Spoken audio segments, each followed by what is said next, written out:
राजधानी के जो पुओ झील मैंने विभिन्न ग्रामांचल आसुचंती आज्ञा ସେମାନେ କିଛି ଦିନ ଭିତରେ ତାଙ୍କ ଚାଲିଚଳନ ବେଶଭୂଷା ଆଉ ପରିପାଟିରେ ପରିବର୍ତ୍ତନ ହେଇଯାଉଛି ମାତ୍ର 4-6 ମାସ ଭିତରେ।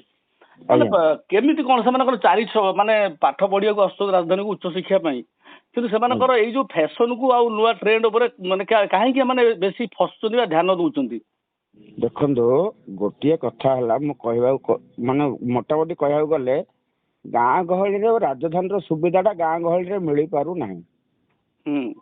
ଏକ ଦୁଇରେ ଭୁବନେଶ୍ୱରକୁ ଆସିଲା ପରେ ରଙ୍ଗାରଙ୍ଗ ପାର୍କ ଲାଇଟ୍ ଚକାଚକ, ତାପରେ ଏଇଠିର ଯୋଉ ଷ୍ଟାଇଲ ଡିଜାଇନ, ଏଇଠିର ଲୋକଙ୍କ ଯୋଉ ବେଶଭୂଷା, ଏଇଠିର ଯୋଉ ଷ୍ଟାଇଲ ଲୋକ ମେଣ୍ଟେନ କରୁଥିବେ ସେଇଟାକୁ ଦେଖିଲା ପରେ ଆଜିକାଲି ଗାଁରେ ଝିଅ ମାନେ ଆସୁଛନ୍ତି କଲେଜରେ ପାଠ ପଢିବା ପାଇଁ 5,000 ବାପା ମା ଦେଇଥିବେ ମାସିକିଆ ଖର୍ଚ୍ଚ, କିନ୍ତୁ ଏଇଠି ଗୋଟେ ଯୁବପିଢି ବା ତାକୁ ଲଭ୍ ଚକରେ ପଡିଗଲା ପରେ ସେ 25,000 30,000 ମୋବାଇଲ ବୟଫ୍ରେଣ୍ଡ ଖସେଇକିରି ସିଏ ତା ମାନେ ବୟଫ୍ରେଣ୍ଡ ପଛରେ ଯିଏ ପଡିଗଲା ସେ ଭୁବନେଶ୍ୱରରେ ନଷ୍ଟ ହେଇଗଲା।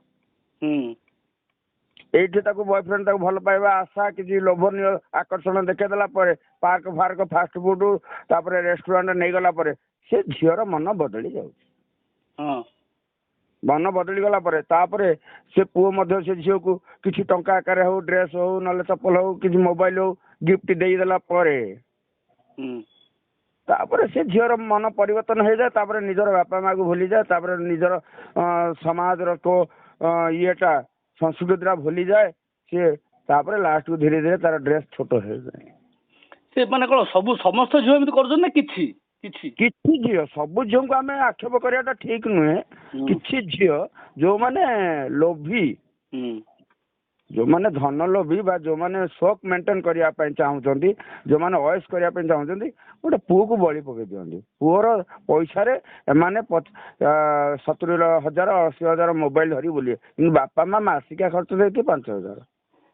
ଏଇ ଯୋଉ ବର୍ତ୍ତମାନ ଦେଖିବେ ଗୋଟେ ଗୋଟେ ପୁଅ ମାନେ ଭୁବନେଶ୍ୱରରେ 2ଟି 3ଟି ଲେଖି ଝିଅ ଧରି ବୁଲୁଛନ୍ତି ବା ପ୍ରେମ ସମ୍ପର୍କ ରଖୁଛନ୍ତି ସେମାନଙ୍କ ସହିତ, 2ଟି 3ଟି ଏକାଧିକ 4-5 ଝିଅଙ୍କୁ ବି ନିଜ ପ୍ରେମ ଜାଲରେ ଫସାଇକିରି ତାଙ୍କୁ ମହିଳା ମାନଙ୍କର ଏଇଟା ହଉଛି ଗୋଟେ ପ୍ରି ପ୍ଲାନିଂ। ଝିଅ ମାନଙ୍କର ଗୋଟିଏ ଜିନିଷ ହେଲା ଲୋଭ। ଲୋଭଟା ତାଙ୍କ ପାଖରେ 90% ଅଛି, ଯିଏକି ପୁଅ ମାନଙ୍କୁ ଫସେଇ ଦେଲେ ବାପା ମା ଏପଟେ ଗରିବ, ସେମାନେ 5,000 ଟଙ୍କା ଦେଇଥିବେ ତାଙ୍କର ନିଜ ହାତ ଖର୍ଚ୍ଚକୁ, ଏପଟେ ପୁଅ ମାନଙ୍କୁ ଫସେଇ ଦେଲେ ପ୍ରଚୁର ଟଙ୍କା ମିଳିବ, ଯାହା କହିଲେ ମନ ମୁତାବକ ତାଙ୍କ ପାଖରେ ସେ ପୁଅ ମାନେ ଯୋଗେଇ ଦିଅନ୍ତି। ସେଥିପାଇଁ ଝିଅ ମାନେ ପ୍ଲାନିଂ କରିଥାନ୍ତି ବୟଫ୍ରେଣ୍ଡ କିନ୍ତୁ ଗୋଟେ ଆମେ